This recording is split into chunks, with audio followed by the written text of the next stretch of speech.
o perdão em duas vias.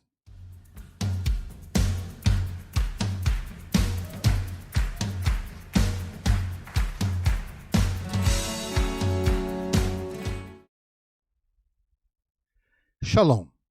Bem-vindos a mais um estudo da Torá, que é apresentado pela congregação Beit Mashiach. E dentre os temas que são relevantes para a comunidade messiânica, hoje nós vamos falar sobre o perdão em duas vias. Alguns anos atrás, quando identificaram que um médico alemão que atuou nos campos de concentração da Alemanha nazista esteve refugiado no Brasil e tinha morrido por aqui, quando souberam disto, houve uma grande comoção na comunidade judaica mundial e o assunto tomou um grande volume nos noticiários. Talvez você se lembre disto. Um conhecido rabino no Brasil, em nome de toda a comunidade judaica, ele disse com todas as letras durante uma entrevista a um repórter. Ele diz assim: nós nunca perdoaremos.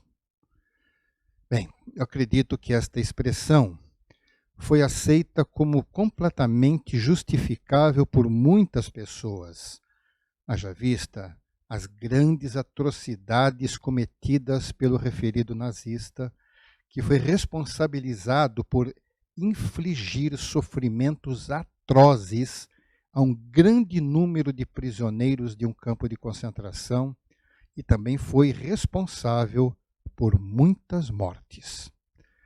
Mas será que a frase do rabino se fundamenta na Torá ou em um sentimento emocional e pessoal? Seria mesmo um sentimento justificável? Humanamente falando, encontraremos muitas justificativas para dizer que ele estava certo. Mas, estranhamente, eu já ouvi até de pessoas que se dizem bíblicas, expressões desse tipo assim, eu não consigo perdoar tal pessoa. O que podemos dizer?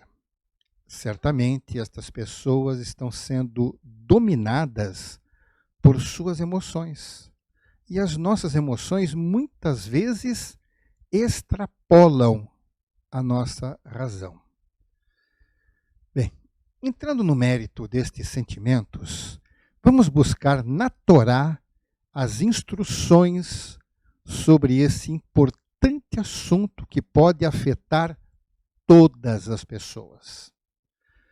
Para os homens, é difícil perdoar ofensas graves. O que será da parte do nosso Deus? Vamos ver o Salmo 130, versos 3 e 4. Diz assim: se tu, soberano Senhor, registrasses os pecados, quem escaparia? Mas contigo está o perdão para que sejas temido. Olha, o rei Davi entendeu com clareza a importância desta revelação. As ofensas são tão desagradáveis ao Eterno que ele tem prazer em se livrar delas.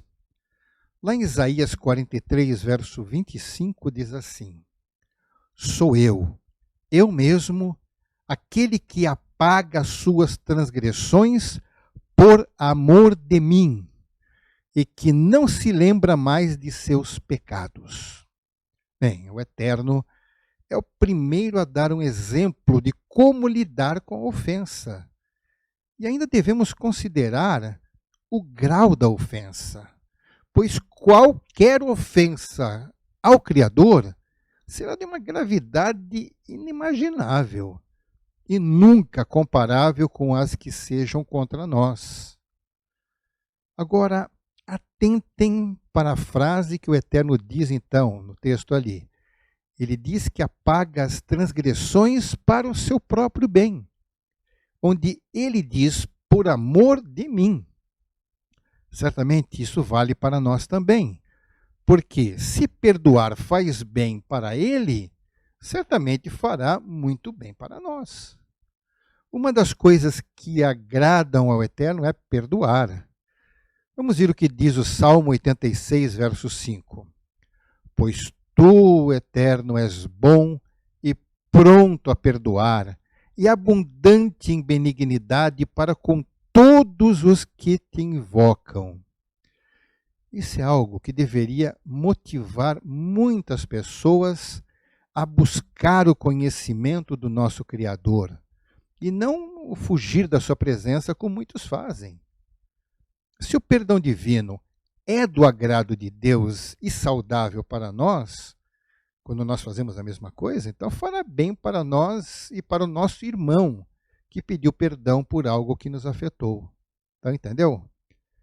Se agrada a Deus e faz bem para nós, então quando nós perdoamos, faz bem para nós e para o próximo, que houve então algum desentendimento, onde houve necessidade de perdão. Em Mateus 18, versos 21 e 22, diz assim: Então Quefa, aproximando-se dele, disse: Senhor, até quantas vezes pecará meu irmão contra mim e eu lhe perdoarei? Até 7. Yeshua lhe disse: Não te digo até 7, mas até 70 vezes 7. Um esforço deve ser feito da nossa parte para que o nosso modo de viver seja conforme o modelo mostrado pelo Ruach em nossa vida. Vamos ver em Colossenses 3, verso 13.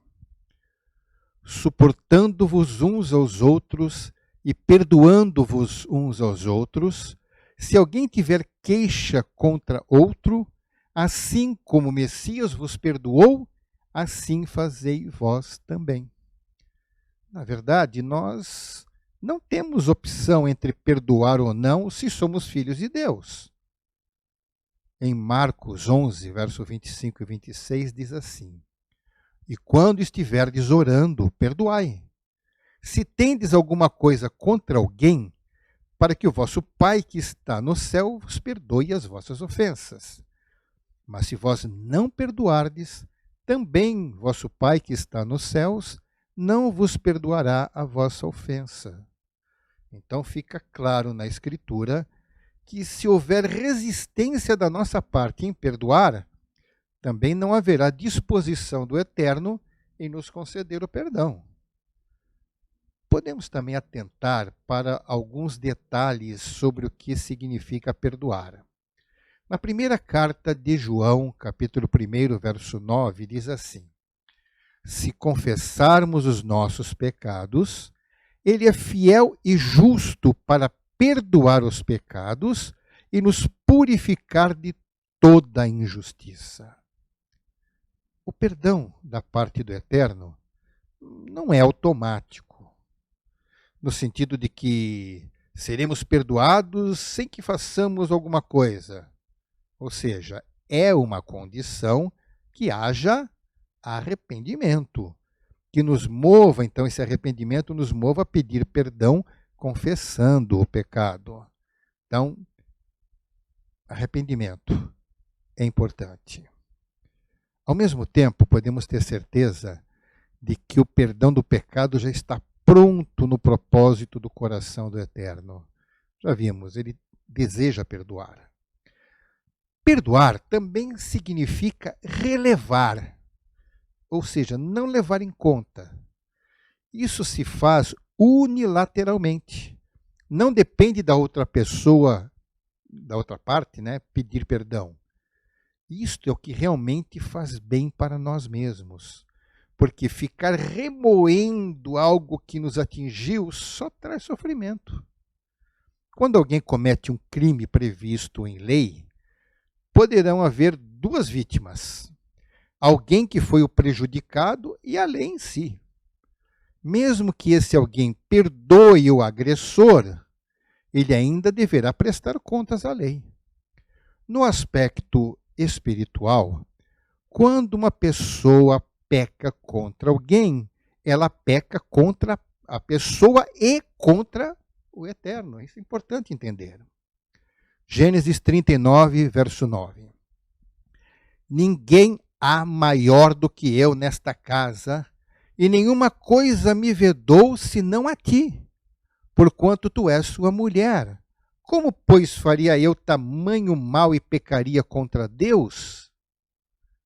Bem, nós estamos vendo aí o texto sobre José quando foi levado cativo no Egito. Estava na casa de Potifar. E ele entendia bem estas coisas, porque ele não queria pecar nem contra o seu senhor Potifar, quando a esposa dele o tentou, né? E nem simultaneamente pecar contra o seu Deus. Entendemos, então, deste exemplo, que uma pessoa poderá perdoar um agressor relevando o seu prejuízo. Mas esse pecado não está necessariamente perdoado como pecado, pois o pecador precisará buscar o perdão junto à vítima e também o perdão do seu Deus. Ou seja, o Filho de Deus pode ficar com a alma limpa por se dispor a perdoar de verdade, mas o transgressor somente será livre da culpa se ele se arrepender de verdade e pedir perdão a todos envolvidos. Tratamos de forma mais direta qual deve ser a atitude dos ofendidos e como devem perdoar. Mas não vamos esquecer que o agressor também tem uma responsabilidade ainda maior de se consertar com o Eterno, pois o fato de alguém perdoar as suas más ações não o libera de se arrepender e pedir perdão. Caso contrário, o ofendido será justificado, mas o agressor será condenado. No que diz respeito a pecados diretamente direcionados ao Eterno, vamos ver o que diz o texto de Marcos 3:28. Na verdade vos digo que todos os pecados serão perdoados aos filhos do homem e toda a sorte de blasfêmias com que blasfemarem. Nós sabemos que blasfêmia é uma ofensa dirigida à divindade, ou seja, ao nosso Deus. Então nós encontramos o texto que diz que todo tipo de pecado poderá ser perdoado, mesmo quem blasfeme contra Deus, contra Yeshua. Eis uma grande revelação dita por Yeshua, e isso nos dá uma grande esperança. Contudo, há uma única exceção, que é a continuação do texto. Então, no verso 29 já diz: qualquer, porém, que blasfemar contra o Ruach HaKodesh, o Espírito Santo, nunca obterá perdão, mas será réu de eterno juízo. Olha o peso disto.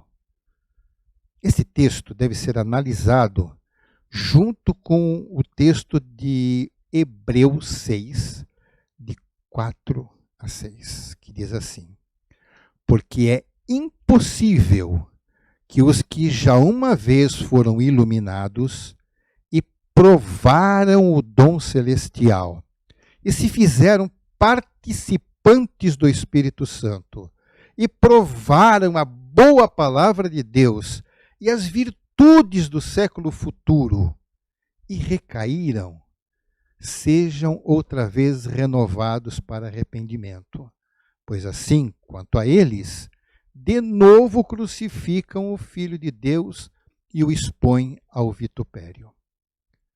Vamos, uma pessoa que experimentou, sabe o que é servir a Deus, sabe o que é ter comunhão com Deus e desiste disto.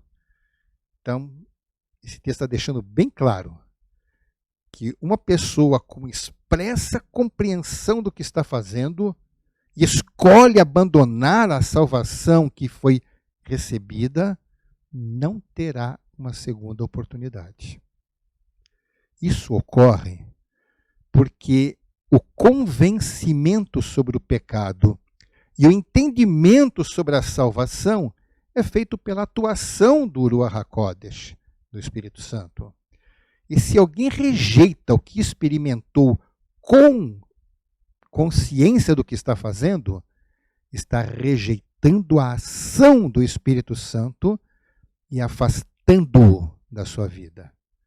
Nunca mais será convencido do pecado. E se não for convencido do pecado, não vai se arrepender. Se não se arrepender, não pedirá perdão. E sem pedir perdão, continuará com o seu pecado para sempre.